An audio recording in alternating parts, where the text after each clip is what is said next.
En esta clase continuamos con lo que tiene que ver con microorganismos. Estuvimos viendo en la clase anterior a los hongos, especialmente a las levaduras. Estuvimos viendo también a los virus, que dijimos que no eran seres vivos, pero los analizamos. Y estuvimos comparando también lo que tenía que ver con los tamaños, un micrómetro, un nanómetro. Pero en esta clase vamos a avanzar y nos vamos a enfocar en tres grandes grupos, podríamos decir. Por un lado tenemos a los protistas y este va a ser el primer grupo con el que nos vamos a enfocar. Yo acá puse algunas cosas que son importantes y son las que voy a ir explicando en este video. Si hablamos de protistas, los protistas se dividen en dos grupos según su número de células. Son unicelulares y son pluricelulares. Si tenemos que hablar del tipo de célula, sabemos que son eucariotas porque pertenecen justamente al dominio eucaria. Si hablamos del reino, justamente estamos hablando del reino protista. Por otro lado, estos protistas tienen generalmente una cubierta celular. ¿Qué quiere decir eso? Que su célula, su membrana plasmática, generalmente está rodeada o está formada por un tipo de componente que le da cierta estructura o cierta rigidez. Es como que tienen una, podríamos decir, una cubierta de protección. ¿En qué zonas viven estos protistas? Viven generalmente en zonas acuáticas, o sea, pueden ser mares, charcos, lagos, lagunas, o también pueden vivir en zonas húmedas. Si no viven ni en zonas húmedas ni en zonas acuáticas, eligen el interior de un ser vivo. ¿Por qué eligen el interior de un ser vivo? Porque justamente en el interior de un ser vivo pueden encontrar esa humedad o esos lugares prácticamente acuáticos de los que estamos hablando. Por lo tanto, tienen estas tres opciones. Y si viven dentro de un ser vivo, los llamamos parásitos. Parásitos que ahora vamos a hablar sobre eso. Si hablamos sobre los protistas, se mueven. Y se mueven de diferentes maneras. Se mueven por medio de cilios, que son unas estructuras delgadas muy parecidas como a pelos y que generalmente están alrededor de toda la membrana plasmática de estos seres vivos. Por ejemplo, pasa esto con este ser vivo, con este pequeño animalito que se llama paramecio.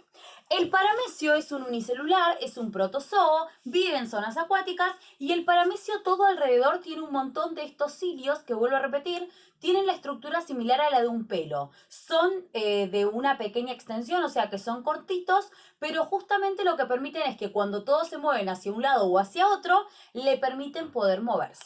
La realidad es que obviamente muchas veces terminan siendo arrastrados porque imaginemos que este organismo de una sola célula en el medio del mar o del océano justamente finalmente es arrastrado. Ahora, por otro lado, como decíamos, por otro lado tenemos los que se mueven por medio de flagelos.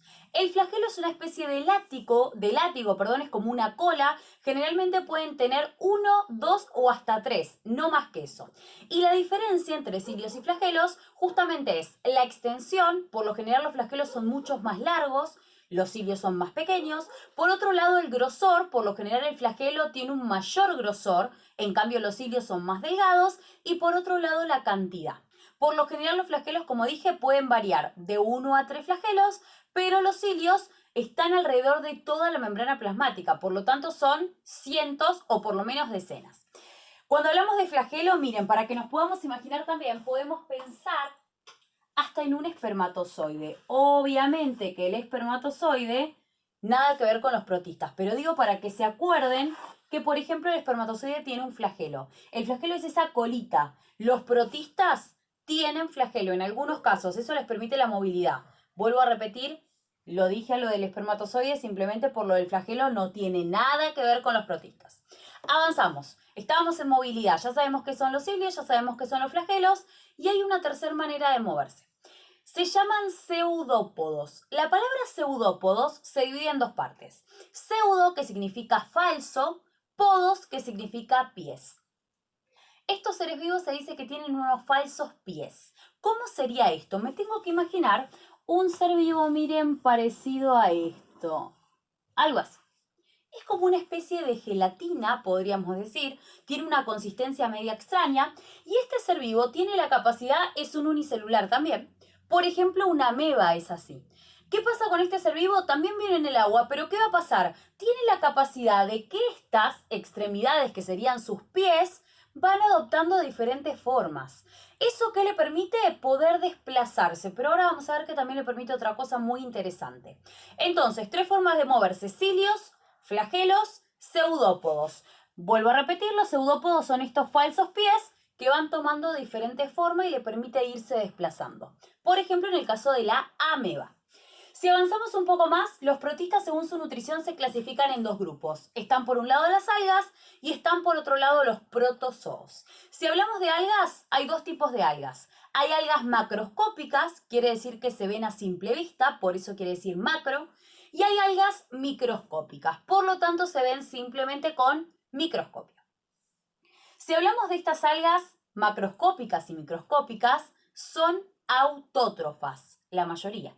Pero acá tenemos que mencionar un caso en particular que es un tipo de alga que se llaman euglenas. Las euglenas es un tipo de algas que si hay luz hacen la fotosíntesis, son autótrofas. Pero cuando no hay luz, por ejemplo en lugares como se me ocurre, qué sé yo, el fondo de un lago, en esos casos se alimentan de pequeñas partículas que haya en el agua. Entonces tienen la capacidad de poder nutrirse de las dos maneras, en presencia de luz autótrofas, o sea que hacen la fotosíntesis, si no hay luz se alimentan de pequeños seres vivos en el agua. Pero en general, vuelvo a repetir, las algas son autótrofas, a excepción de las eulenas como acabo de mencionar. Las algas también tienen diferente pigmentación, algunas son verdes, algunas son pardas. Pardas es un color medio amarronado, medio amarillento, algunas son rojas, van variando sus colores, depende de los pigmentos que contengan. Pero por otro lado, según su nutrición también tenemos a unos organismos que son los protozoos.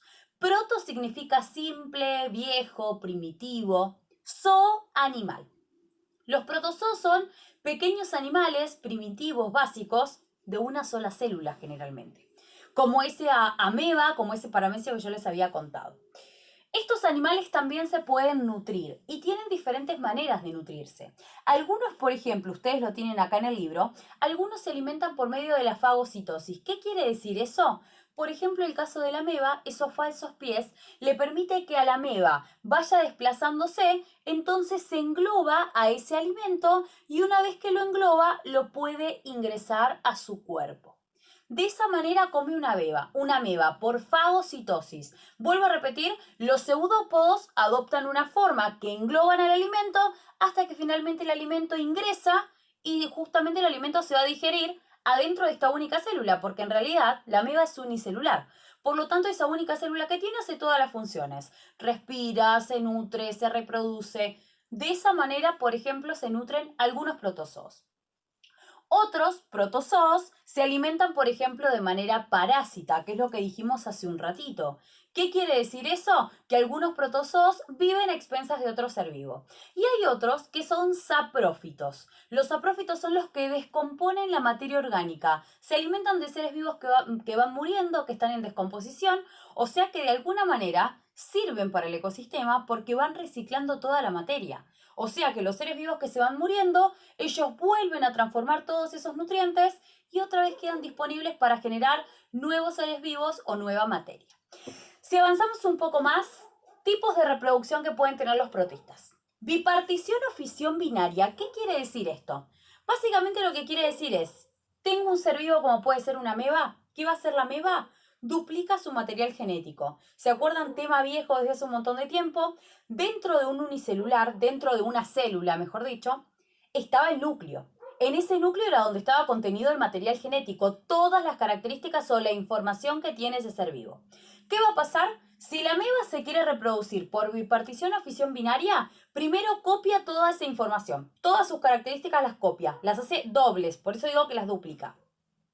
Una vez que las duplica, lo que va a pasar es que con el paso de las horas, o con el paso de los días, depende de cada ser vivo, ese material genético entonces se va a duplicar y va a generar dos células diferentes que finalmente se separan. De esta manera se pueden reproducir.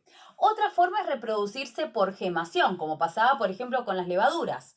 ¿Qué era eso? Crecían como yemas, como pequeños seres vivos pegados a uno, y esas yemas iban creciendo cada vez más hasta que tenían un tamaño adecuado y se separaban de su progenitor, de su padre, podríamos decir. Todos son casos de reproducción asexual.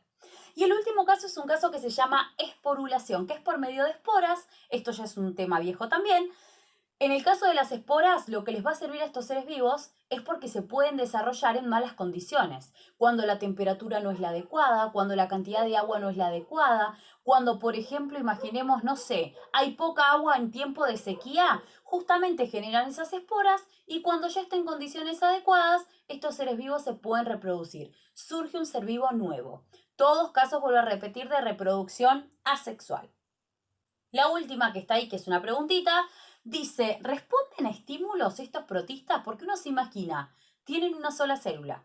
Son bastante simples, por lo que estamos viendo. Pero la realidad es que sí responden a estímulos. De hecho, estamos viendo que, por ejemplo, se pueden mover. Por otro lado, estamos viendo que, por ejemplo, comen. Y si comen es porque pueden percibir seguramente algún olor, algún sabor. Quizás no pueden discriminarlo como nosotros de decir dulce, salado, amargo, ácido, porque no tienen todos los órganos como nosotros. Pero sí pueden responder a estímulos. Inclusive, por ejemplo, si cambian las condiciones de sal en ese lugar en donde están, si cambia la temperatura, seguramente se van a desplazar hacia otros lugares o van a tener diferentes tipos de mecanismos. Pero estos seres vivos, al igual que pasaba con todos los seres vivos, tienen la capacidad de responder a estímulos. Entonces, protistas rápidamente. Se dividían en dos grupos, algas, protozoos. Protozoos, pequeños, simples, primitivos animales. Recordemos que tienen dos tipos de nutrición, habían autótrofos, habían heterótrofos, pueden ser uni y pluricelulares, se movían por cilios, flagelos, pseudópodos, viven en zonas húmedas, acuáticas o en el interior de un ser vivo. Y por último sabemos los tipos de reproducción que pueden tener. Vuelvo a repetir, todos casos de reproducción asexual. Y como todo ser vivo, sí responden a estímulos. Dijimos que íbamos a ver tres grupos, ya vimos uno que eran los protistas y continuamos con arqueas y bacterias. Vamos a arrancar por este grupo que es el más primitivo de todos los seres vivos. Arqueas. Se supone que tienen varios millones de años en nuestro planeta, se supone que fueron unos de los seres vivos más viejos que poblaron el planeta, y estas arqueas son un grupo de bacterias muy viejo y muy particular. Son muy primitivas, el dominio de las arqueas es un dominio aparte, es el dominio arquea, el reino de estas arqueas es Arqueobacteria y por lo general son heterótrofas. Ahora, algo en particular es que estas arqueas pueden estar en zonas comunes, o sea, pueden habitar un montón de lugares, inclusive pueden estar, por ejemplo, no sé, en una plaza, en cualquier lado, pero también estas arqueas están en condiciones muy extremas. Cuando hablamos de condiciones extremas, se las llama entonces bacterias extremófilas. ¿A qué me refiero con condiciones extremas? Por ejemplo, estas bacterias podrían habitar el mar muerto. En el mar muerto la cantidad de sal que hay es mucho mayor que cualquier otro lugar o que cualquier otro, podríamos decir, cuerpo de agua. Otra condición donde podrían estar estas bacterias extremófilas o estas arqueas en condiciones extremas, al costado, por ejemplo, de un volcán, en las aguas termales, en esas zonas es donde se desarrollan estas bacterias extremófilas. Condiciones extremas de temperatura, de salinidad, de pH. Avanzamos un poco más y nos encontramos con el grupo que son las bacterias. Las bacterias que tienen un dominio que se llama bacteria, que tienen un reino que es el de las eubacterias, y hay algo que tienen en común estas dos. Tanto las arqueas como las bacterias son procariotas, son unicelulares. Ahora, si hablamos de el tipo o de las formas, yo acá hice un simbolito y ese simbolito significa diferentes. Las bacterias tienen diferentes formas. Hay algunas bacterias que tienen una forma esférica, o sea, redondita, y se llaman cocos. Hay algunas bacterias que tienen así como una forma de cilindro y se llaman bacilos. Hay algunas bacterias que tienen forma como de espiral y se llaman espirilos. Hay algunas bacterias que tienen forma como de una coma y se llaman vibrios. Hay diferentes tipos: coco, bacilo, espirilo, vibrio. Estas bacterias, algunas son autótrofas y otras heterótrofas, o sea que acá estamos hablando de la nutrición. Hay unas bacterias que se llaman cianobacterias. Estas cianobacterias se supone que fueron unas de las primeras bacterias que poblaron el planeta. Las cianobacterias, como estaba diciendo, son autótrofas, pero hay dos tipos de seres autótrofos. Están los fotoautótrofos y están los quimioautótrofos. Los fotoautótrofos son como las cianobacterias, que lo que hacen es la fotosíntesis, por lo tanto eso les permite a estas bacterias poder generar su alimento a partir de esa fotosíntesis, de la luz del sol. Pero hay algunas bacterias que no viven en zonas donde hay mucha luz. Por lo tanto, en esos casos, esas bacterias van a ser quimioautótrofas. ¿Qué quiere decir eso? Que aprovechan algunas sustancias químicas que pueden estar, por ejemplo, en el agua o en el aire, y de esas sustancias químicas sacan la energía para producir su propio alimento. Por eso hablamos de foto, si utilizan la luz, por ejemplo, del sol, y quimio, si utilizan sustancias químicas para obtener energía y generar su alimento. Estas cianobacterias fueron muy especiales porque justamente fueron las primeras bacterias que lo que hicieron es realizar la fotosíntesis y generar todo el oxígeno, o eso se supone a nivel científico, generaron el oxígeno que hoy tenemos disponible en la atmósfera. Por eso es importante el rol de estas cianobacterias. Son unas bacterias que justamente hacen la fotosíntesis y el oxígeno ese se fue liberando y acumulando en la atmósfera. Por otro lado, tenemos algunas bacterias que son heterótrofas.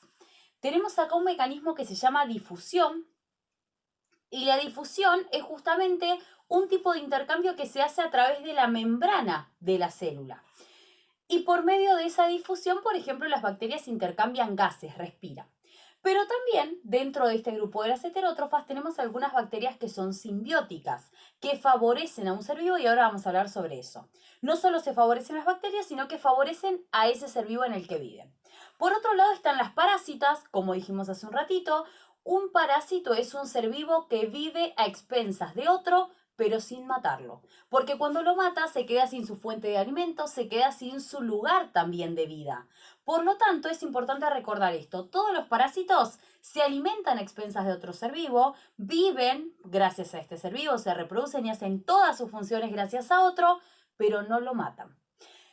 Por otro lado, tenemos acá a los saprófitos, que también se llaman saprófagos. Hago la aclaración porque quizás vean esta misma palabra. Saprófito y saprófago es lo mismo. Los saprófitos o saprófagos, en este caso las bacterias, sirven para reciclar la materia, lo mismo que hacían, por ejemplo, algunos tipos de hongos. Y de hecho algunos protozoos también lo hacen.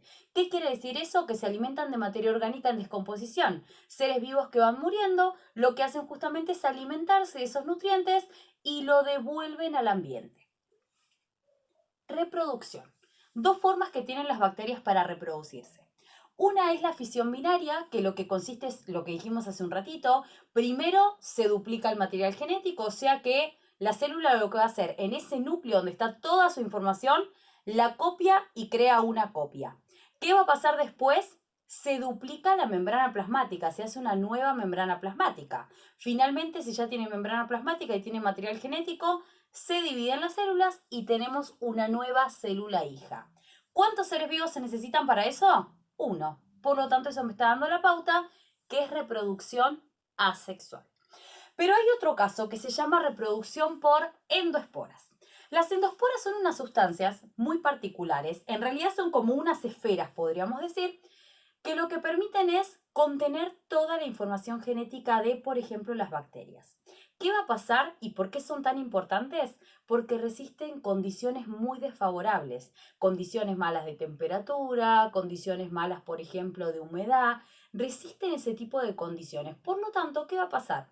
Un ser vivo puede generar estas endosporas, las endosporas quedan ahí, se dice que quedan en estado latente, latente quiere decir a la expectativa de que las condiciones mejoren.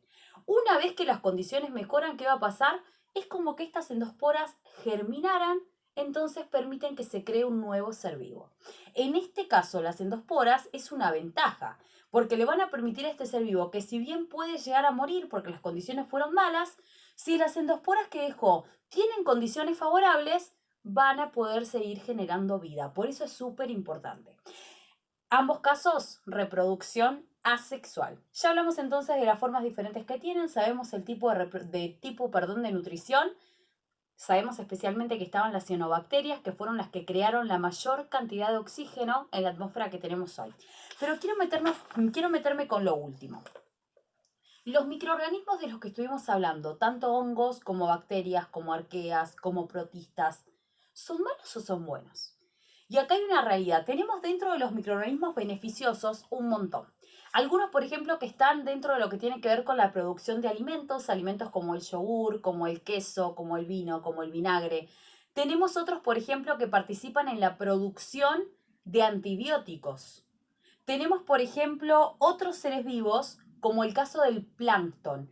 Quizás si vieron Bob Esponja saben que estaba ahí uno de los personajes que era plancton. El plancton se divide en dos grupos. Está el fitoplancton y el zooplancton. El fitoplancton es algo así, podríamos decir, como las plantas unicelulares que viven en el mar o en los lugares acuáticos.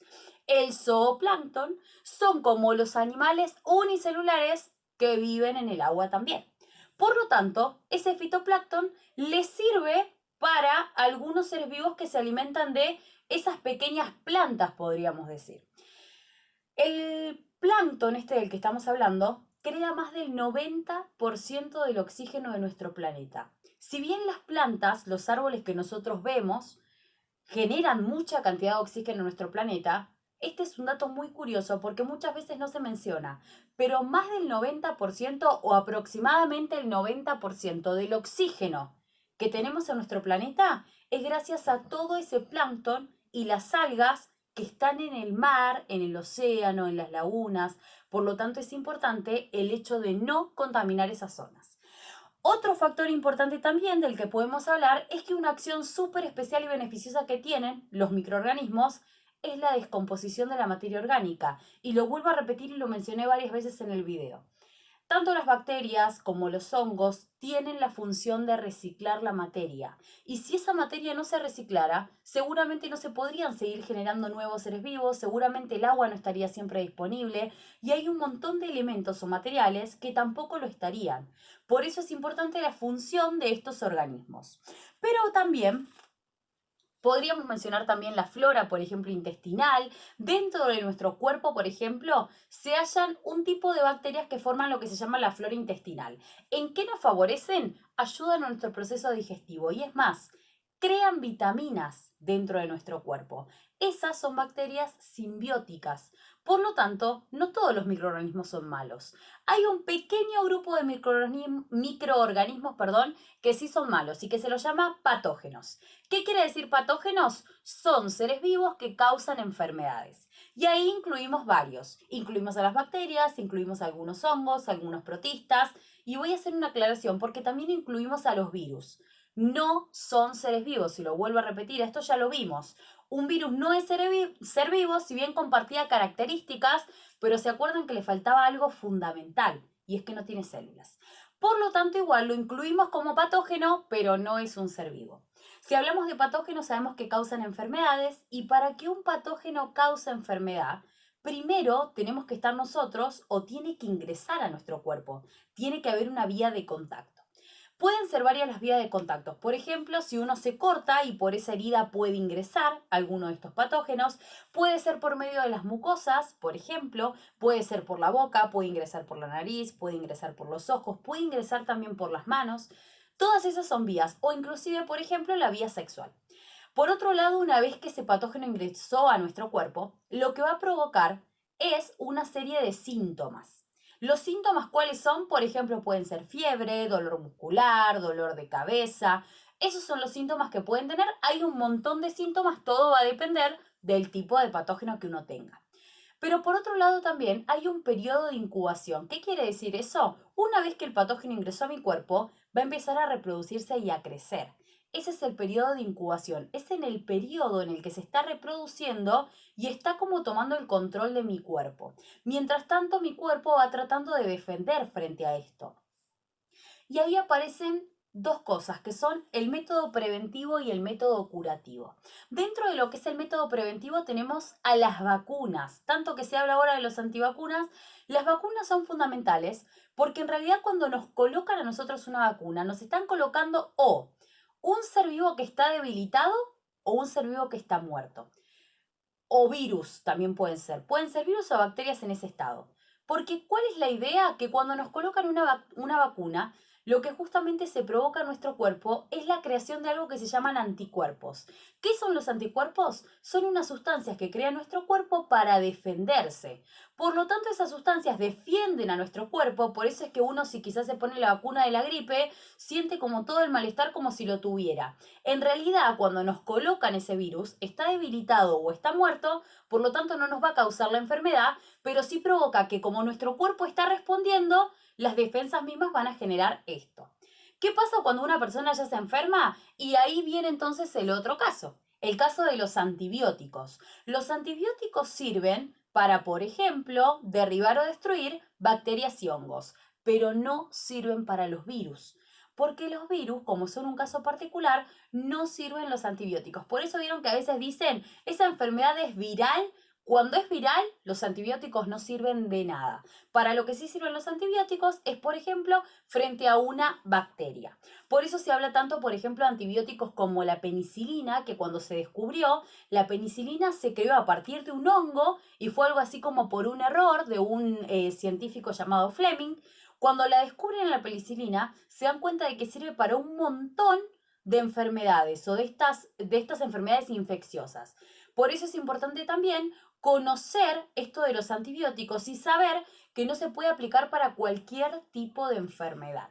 Entonces, sabemos que hay método curativo y método preventivo. Por lo tanto, ¿a qué quiero llegar con esto?